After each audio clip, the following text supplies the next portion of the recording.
నేను మీ శిరీష.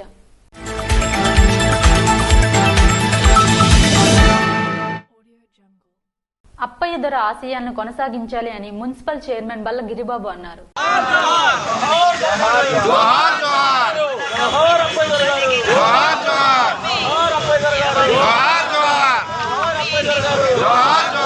స్వర్గీయ హనుమంతు అప్పయ్య దొర 90వ జయంతి సందర్భంగా కాశీబుగ్గలో అప్పయ్య దొర మార్టు వద్ద ఆయన విగ్రహానికి పూలమాలలు వేసి ఘనంగా నివాళులర్పించారు.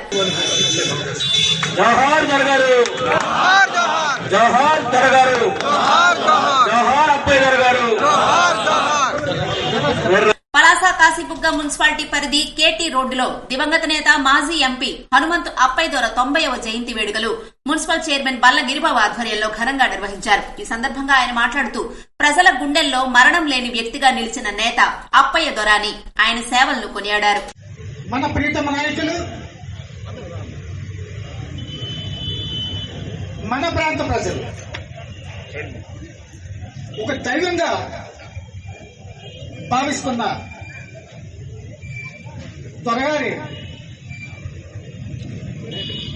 90వ జయంతికి ఎవరైతే విచ్చేసినారో, ఎవరైతే ఈ కార్యక్రమాన్ని విజయవంతంగా నివాళులు అర్పించడానికి, జయప్రదం చేయడానికి హాజరైన ప్రతి వ్యక్తికి కూడా నా హృదయపూర్వకమైనటువంటి శిరస్సు వంచి ఆనంద బాష్పాలనే కన్నీరుతో మీకు పాదాభివందనాలు చేస్తా ఉన్నాను, మనం చేస్తా ఉన్నాం. అప్పయ్య దొర గారు జయంతి కానీ వర్ధంతి కానీ ప్రజలే తమ బాధ్యతగా తీసుకొని నివాళులు అర్పిస్తారని నేను ఆశాభావం వ్యక్తం చేస్తా ఉన్నా. నేను ఎక్కువ సమయం తీసుకోదలుచుకోలేదు, కానీ అప్పయ్య దొర గారి గురించి 2 ముక్కలు చెప్పదలుచుకున్నా. దొరగారు అనే వ్యక్తి మనకు ఒక అదృష్టమని సభాముఖంగా నేను తెలియజేస్తా ఉన్నా. ఆ వ్యక్తి విప్లవ భావాలతో పార్టీలకు అతీతంగా పేదవాడి కష్టమే తన జెండా, తన ఎజెండాగా తీసుకొని ముందుకు పోయిన వ్యక్తి ఎవరైనా ఈ రాష్ట్రంలో ఉన్నారంటే ఆయన ఒక స్వర్గీయ అప్పయ్య దొర గారని నేను మనవి చేస్తా ఉన్నా. కార్యక్రమానికి ఆయన కుటుంబ సభ్యులు వెంకట్రావు దొర, చిట్టి దొర, రామ్మోహన్ దొరలతో పాటు అప్పయ్య దొర అభిమానులు, కార్యకర్తలు, వైసీపీ వార్డు కౌన్సిలర్లు తదితరులు పాల్గొన్నారు. ప్రభుత్వ తహసీల్దార్ కార్యాలయం మందుబాబులకు నిలయంగా మారింది. బారులు తలపిస్తున్న వైనం. విజయనగరం జిల్లా రాజాం నియోజకవర్గం రేగడి మండల కేంద్రంలో ఉన్న నూతన తహసీల్దార్ కార్యాలయం మందుబాబులకు అడ్డాగా మారింది. అక్కడ అసాంఘిక కార్యక్రమాలు నిత్యం జరుగుతున్న పరిస్థితి నెలకొంది. ఈ తహసీల్దార్ కార్యాలయం ప్రతిరోజు సాయంత్రం నుంచి మందుబాబులకు నిలయంగా మారి బార్ ని తలపిస్తుంది. అసలు ఇక్కడ ఏం జరుగుతుందోనని స్థానిక అధికారులకు తెలియని పరిస్థితి నెలకొంది. ఖాళీ మద్యం సీసాలు, పగిలిన కిటికీ అద్దాలు చూస్తుంటే నూతన తహసీల్దార్ కార్యాలయం వద్ద ఏం జరుగుతుందో చెప్పొచ్చు.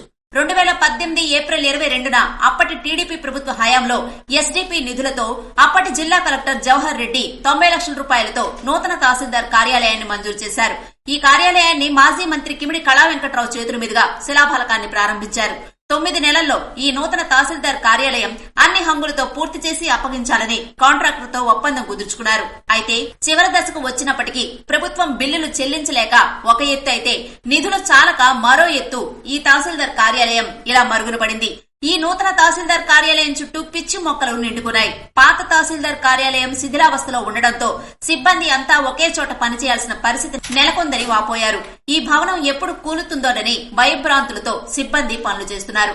ఇటీవల నూతన ఆర్డీఓగా వచ్చిన బొడ్డేపల్లి శాంతి నూతన తహసీల్దార్ కార్యాలయ నిర్మాణ పనులు ఎంతవరకు వచ్చాయని తహసీల్దార్ బి సుదర్శన్ రావుని అడిగి తెలుసుకున్నారు. బదిలీపై వచ్చిన తహసీల్దార్ వీటి విషయంపై చెప్పలేని పరిస్థితి నెలకొంది. పరిస్థితిని కాంట్రాక్టర్ ఆర్ఎండ్బి అధికారులను పిలిపించి మాట్లాడి అన్ని హంగులతో పూర్తి చేసేలా చర్యలు తీసుకోవాలని సూచించారు. 6 ఏళ్లు గడిచిన అసంపూర్తిగా ఉన్న తహసీల్దార్ కార్యాలయాన్ని ప్రభుత్వ నిధులు వృధా కాకుండా చూడాలని సూచించారు. ఇప్పటికైనా ఉన్నతాధికారులు స్పందించి నూతన తహసీల్దార్ కార్యాలయాన్ని పూర్తి చేసేలా చర్యలు తీసుకోవాలని, మందుబాబులకు అడ్డాగా మారిన ఈ నూతన తహసీల్దార్ కార్యాలయం త్వరగా పూర్తి చేసి ఇలాంటి అసాంఘిక కార్యక్రమాలు జరగకుండా చూడాలని మండల ప్రజలు కోరుతున్నారు. శ్రీ సూర్యనారాయణ స్వామివారి అనివెట్టి మండపంలో మాస శివరాత్రి మహాపర్వం శివ పంచాయతన సహిత మహాలింగార్చన నిర్వహించారు.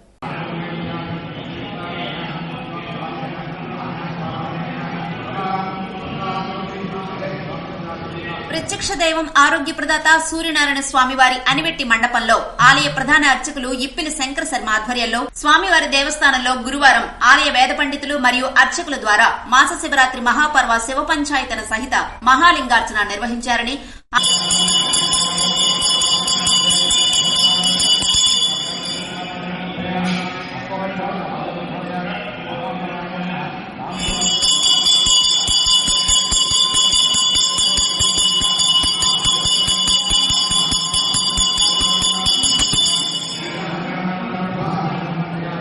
ఆలయ ఈవో రమేష్ బాబు తెలిపారు. విద్యార్థులకు నులిపురుగుల నిర్మూలన మాత్రలు పక్కాగా వేయించాలని జిల్లా వైద్య ఆరోగ్య శాఖ అధికారిని డాక్టర్ మీనాక్షి అన్నారు.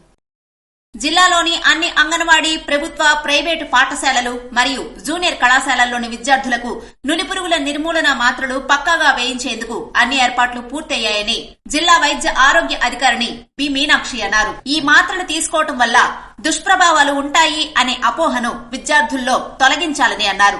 తద్వారా ప్రతి విద్యార్థి మాత్రలు వేసుకునేందుకు ముందుకు వస్తారని ఆశాభావాన్ని వ్యక్తం చేశారు. ప్రతి విద్యార్థి మాత్రను వేసుకోవాలని పిలుపునిచ్చారు. నేషనల్ డివార్మింగ్ డే మనము ఈ సంవత్సరం ప్రతి సంవత్సరము 2 సార్లు జరుపుకుంటాము. సో ఈ నెల 9వ తారీఖున మనం నేషనల్ డివార్మింగ్ డే చేసుకుంటున్నాం. దీనికి గాను మన జిల్లా మెడికల్ హెల్త్ విభాగం రెడీ అయ్యిందండి. దీనికి మనకి 3,317 స్కూల్స్ కాలేజీలు అన్నీ ఉన్నాయి, ప్రైవేటు అండ్ గవర్నమెంట్ కలిపి. సో దీనికి గాను మనకి 4,54,835 మంది పిల్లలు ఉన్నారు, 1 to 19 years పిల్లలు. వీటితో పాటు 4,400 మంది ప్రెగ్నెంట్ ఉమెన్ ట్యాబ్లెట్లు వేసుకోవడానికి ఉన్నారు. సో టోటల్ మనకి ఈ ఉన్న 4,58,000 మందికి మన దగ్గర ఆల్రెడీ 5 లక్షల దాకా ట్యాబ్లెట్స్ ఉన్నాయండి. సో యుద్ధ ప్రాతిపదికన మేము ఆ రోజు ఆల్మోస్ట్ 100% కవర్ చేయడానికి మేము రెడీగా ఉన్నాము. అన్ని విధాల డ్రగ్ కూడా ఎంపీడీఓలకి వెళ్ళింది. ఎంపీడీఓల దగ్గర నుంచి స్కూల్స్కి కాలేజీలకు కూడా వెళ్ళింది. అలాగే మెడికల్ డిపార్ట్మెంట్ వాళ్ళు అంగన్వాడీలకు ఇవ్వడం జరిగింది.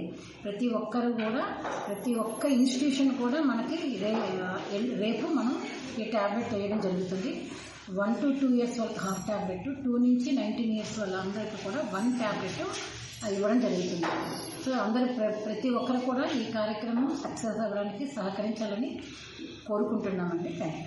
కార్యక్రమంలో ఎంపీడీఓలు, ఆశా వర్కర్లు, అంగన్వాడీ కార్యకర్తలు, స్వచ్ఛంద సేవా సంఘాలు భాగస్వాములై విజయవంతం చేయాలని తెలిపారు. జిల్లాలో ఈ నెల 9న డివార్మింగ్ డే, 16న మ్యాప్ యాప్ డే కార్యక్రమాలను నిర్వహించనున్నట్లు పేర్కొన్నారు. మొరాయిస్తున్న సర్వర్లతో జగనన్న పక్కా ఇల్లు రిజిస్ట్రేషన్లు మందకొడిగా సాగుతున్నాయని పలువురు లబ్ధిదారులు నిరసన వ్యక్తం చేశారు. నర్సనపేట గ్రామ పంచాయతీ కార్యాలయం సచివాలయం 1లో జగనన్న ఇళ్ల స్థలాలకి రిజిస్ట్రేషన్ ప్రక్రియ కొనసాగుతుంది. లబ్ధిదారులందరూ తమ పట్టాలు రిజిస్ట్రేషన్ చేయించుకునేందుకు గత వారం రోజులుగా సచివాలయాల వద్ద బారులు తీరారు. సచివాలయ ఉద్యోగులు ఈ ప్రక్రియలో నిమగ్నమై పూర్తి స్థాయిలో లబ్ధిదారులకు తమ సహాయ సహకారాలు అందిస్తున్నారు.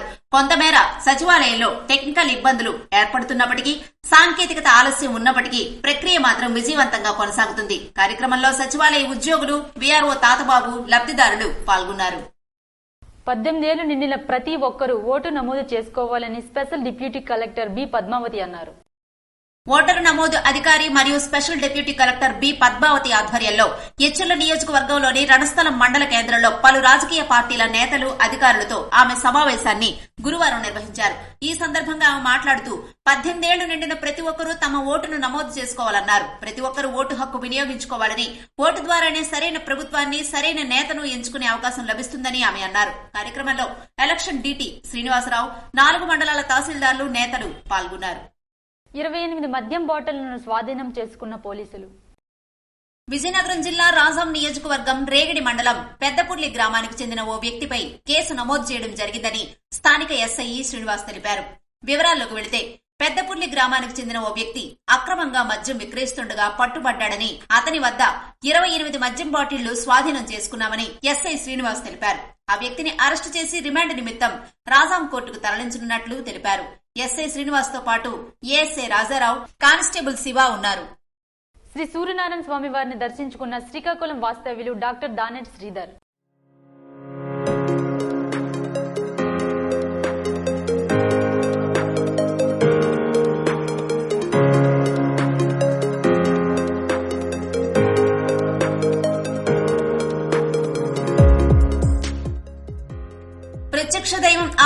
ప్రదాత సూర్యనారాయణ స్వామి వారిని గురువారం శ్రీకాకుళ వాస్తవ్యులు డాక్టర్ దానేటి శ్రీధర్ దర్శించుకుని తదుపరి ఆలయ అభివృద్దిలో భాగంగా 1 లక్ష రూపాయల చెక్కును విరాళంగా ఆలయ ఈవో రమేష్ బాబుకి అందజేశారు.